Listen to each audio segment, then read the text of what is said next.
पत्नी के किस दिन चूड़ियां पहनने से पति की उम्र कम हो जाती है, जानिए भगवान विष्णु जी से एक कथा के माध्यम से।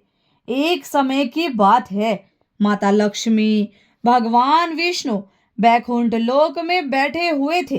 तभी माता लक्ष्मी भगवान विष्णु से कहती है कि हे प्रभु, एक बार जब मैं कैलाश पर्वत पर माता पार्वती और भोलेनाथ के दर्शन करने जा रही थी तो मेरी नजर मृत्यु लोक पर पड़ी। तो मैंने क्या देखा कि कुछ सुहागिन स्त्रियां आपस में चर्चा कर रही थी कि स्त्री की एक चीज छू लेने से किस्मत बदल जाती है और स्त्री के इस दिन चूड़ी पहनने से पति की उम्र कम हो जाती है। स्वामी, मैंने जब से उस चर्चा को सुना है, मेरा मन विचलित हो गया है।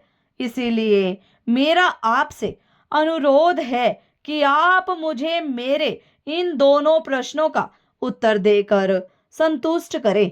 भगवान विष्णु ने कहा, हे देवी, मैं तुम्हें तुम्हारे इन दोनों प्रश्नों का उत्तर एक छोटी सी कहानी के माध्यम से दूंगा, मगर मेरी एक शर्त है कि मैं जब तक यह कहानी तुम्हें सुनाऊं तब तक तुम मन लगाकर यह कहानी पूरी सुनना, क्योंकि आधी अधूरी कहानी सुनने से आधा अधूरा ज्ञान ही प्राप्त होता है, जो किसी काम का नहीं होता है।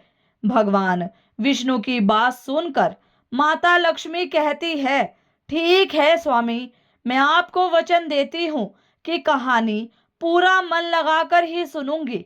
आप कहानी सुनाना आरंभ कीजिए। भगवान विष्णु कहते हैं, सुनो देवी, एक नगर में एक सेठ रहता था। वह बहुत ही धनवान था। उसके पास सब कुछ था। आलीशान दुकानें थी, रहने के लिए अच्छा सा मकान था। उस सेठ के 3 लड़के थे। तीनों लड़कों की शादी हो चुकी थी। सेठ की 3 बहुएं थी। उनका स्वभाव बहुत ही अच्छा था। अपने सास ससुर और पति की खूब सेवा करती थी, इसलिए घर में सुख शांति का वातावरण था। सेठ के बड़े लड़के का स्वभाव अच्छा नहीं था, इसलिए सेठ के बड़े लड़के की उसके माँ बाप से नहीं बनती थी। इसीलिए सेठ ने बड़े लड़के को धन नहीं दिया और अपने दोनों छोटे लड़कों और तीनों बहुओं में बांट दिया था, जिसकी वजह से बड़े लड़के की आर्थिक स्थिति अच्छी नहीं थी।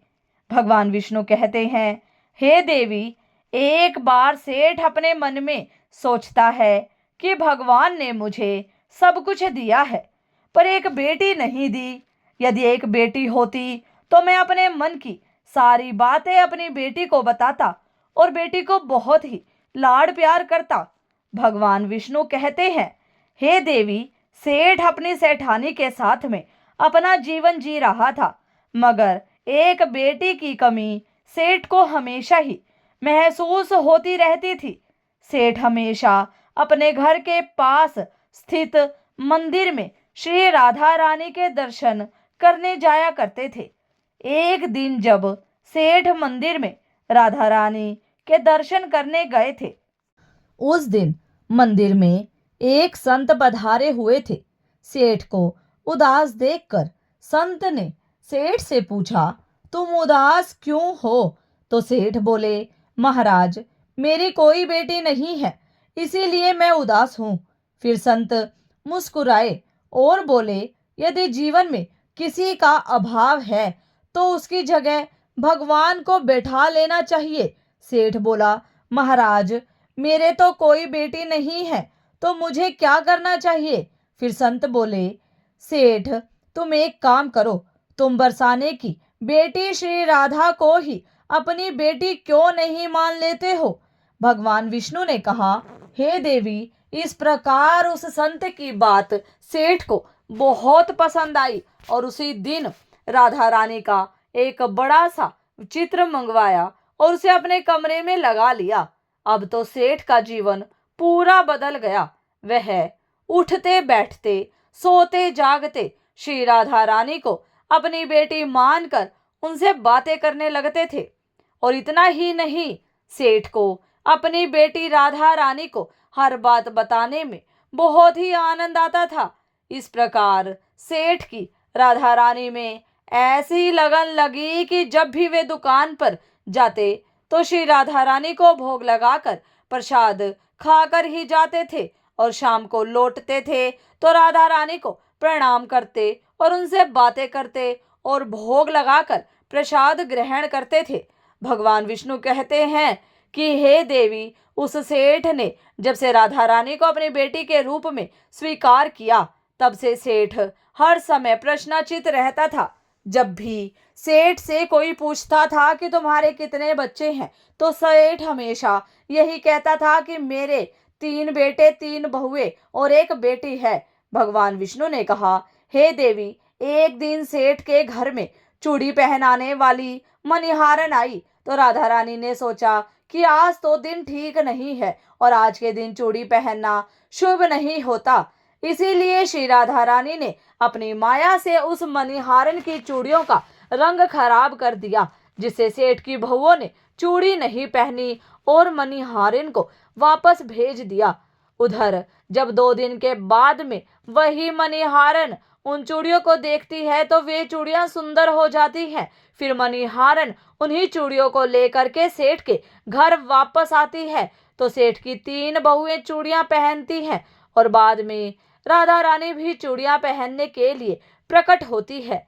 जब राधा रानी प्रकट हुई तो मणिहारन ने जब राधा रानी का स्वरूप देखा तो मणिहारन उन्हें देखते ही रह गई। फिर राधा रानी मणिहारन से कहने लगी, मुझे भी चूड़ियां पहनाओ।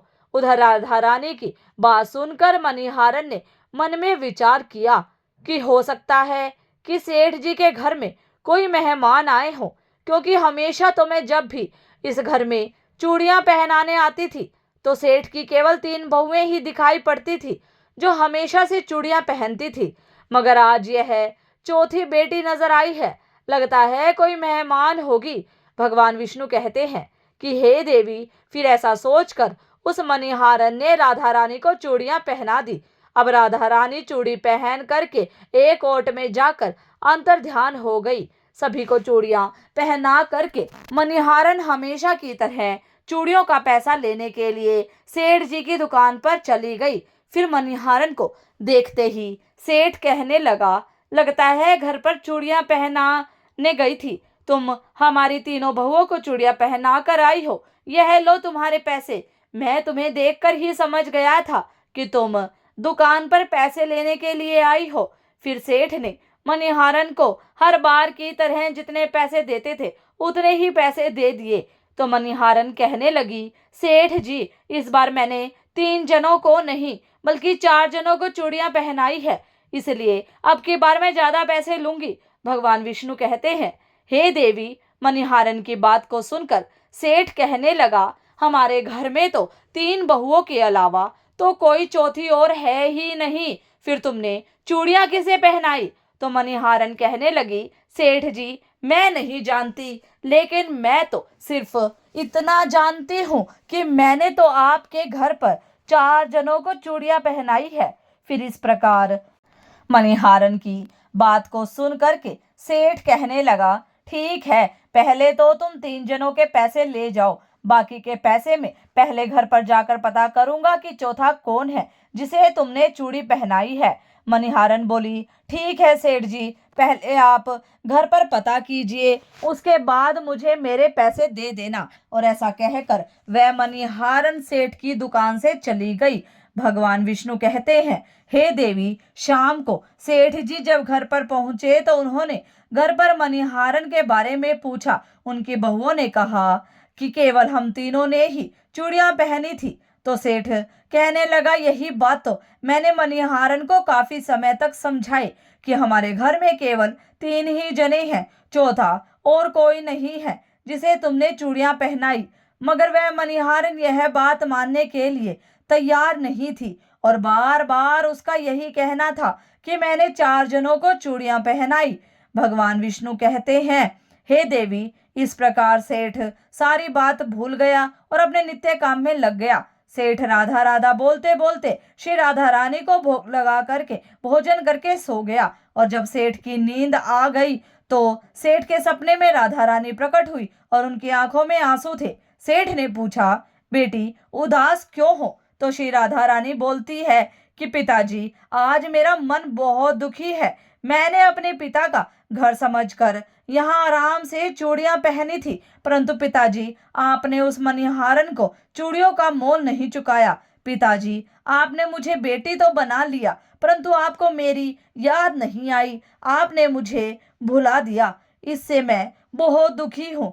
भगवान विष्णु कहते हैं, हे देवी। फिर इतना सुनकर सेठ सपने में रोते हुए बोला, बेटी मुझे क्षमा कर दो, मुझसे बहुत बड़ी भूल हो गई है। और सेठ तुरंत ही नींद से उठ खड़ा हुआ और उसकी आंखों में आंसुओं की धारा बह रही थी। सेठ ने तुरंत ही तिजोरी से पैसे निकाले और मणिहारन के घर की तरफ चल दिया। सेठ ने मणिहारन के घर का दरवाजा खटखटाया। मणिहारन ने दरवाजा खोल कर देखा तो सेठ जी खड़े थे। मणिहारन कहने लगी, सेठ जी, इतनी रात को आपका कैसे आना हुआ? और फिर मणिहारन सेठ को अपने घर के अंदर ले गई। सेठ की आंखों में आंसू थे। फिर सेठ मणिहारन से कहने लगा, तुम्हारे जैसा बड़भागी कोई नहीं है, तुम तो बहुत ही भाग्यशाली हो। तो मणिहारन कहने लगी, सेठ जी ऐसा क्या हुआ?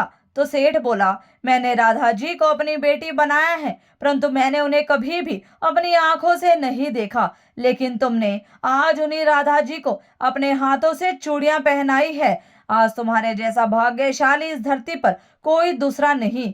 मैं तुम्हें अपनी बेटी की चूड़ियों का मोल चुकाने आया हूँ। और यह कहकर सेठ जी ने रुपयों से भरी हुई थैली मणिहारन के सामने रख दी और कहा, इसमें से जो भी लेना है ले लो। भगवान विष्णु कहते हैं कि हे देवी, जब मणिहारन ने सुना कि स्वयं राधा रानी उनसे चूड़ियां पहनने आई थी तो मणिहारन की आंखों से भी आंसुओं की धारा बहने लगी। और मणिहारन बोली, सेठ जी, मैं राधा रानी की चूड़ियों के पैसे कैसे ले सकती हूँ? ऐसा सौभाग्य किसे मिलता है जो मुझे मिला? और मैंने राधा रानी को अपने हाथों से चूड़ियां पहनाई। मैं आपसे बिटिया राधा रानी की चूड़ियों के पैसे कभी भी नहीं लूंगी।